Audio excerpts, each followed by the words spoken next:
सर्वात प्रथम आपण 100 ग्राम इथे मी तांदळाच्या कुरड्या घेतलेल्या आहेत, त्याला आपण पाण्यात भिजत ठेवूया।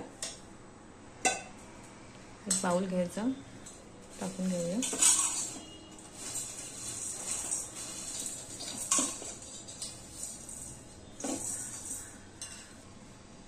पाणी टाकून घेऊया।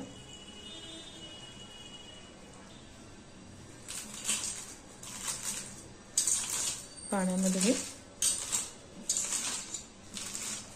दाबून थोडेसे आपण या पद्धतीने भिजत ठेवूया। इथे आपण 2 कांदे धुवून घेतले, बुरशी वगैरे असते आजकाल कांद्याला, त्यामुळे धुवून घ्या। टाकून घेऊया। हे पहा,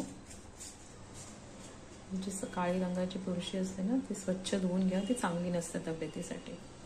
दोन्ही धुवून घेतलेत, आता आपल्याला उभे कापून घ्यायचे।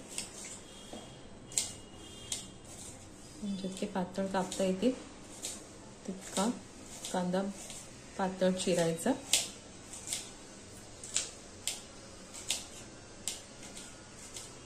अशा पद्धतीने असा कांदा कापून घेतले 2। चला पुढच्या कृती बघूया आपण। गॅस पेटवून घेऊया, तवा ठेवूया, त्यावरती 2 ते 3 आपल्याला हिरव्या मिरच्या घ्यायच्या आहेत, त्यावर लसूण, त्यावर आपण इथे शेंगदाणे टाकणार आहोत, अर्धी वाटी शेंगदाणे, एक छोटा चमचा जिरे आणि थोडंसं मीठ। हे छान असं आपल्याला मीडियम फ्लेमवरती भाजून घ्यायचं। अजून मिरच्या टाकू शकता तुम्हाला जर तिखट आवडत असेल जास्त तर।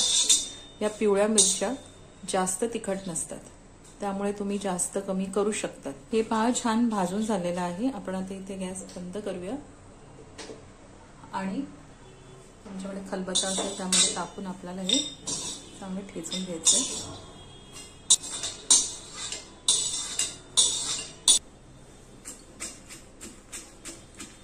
गरम असतानाच पटकन केला तर लगेच होतं, त्याला फार काही वेळ लागत नाही।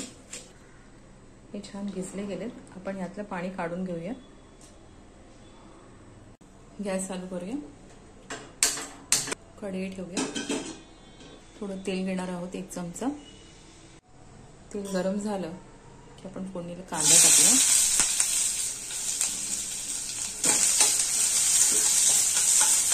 कांद्याचा थोडा रंग बदलला की त्यामध्ये आपण कुरड्या होत्या त्या टाकूया।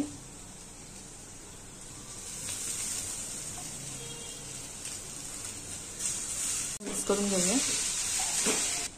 मिक्स केल्यानंतर त्यामध्ये हळद टाकायची आहे, आपण ठेचा बनवलाय तो टाकायचा आहे।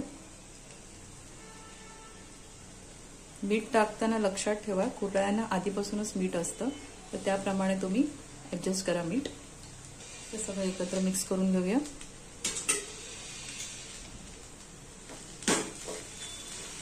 झाकण बंद करून 1 मिनिटासाठी थांबूया।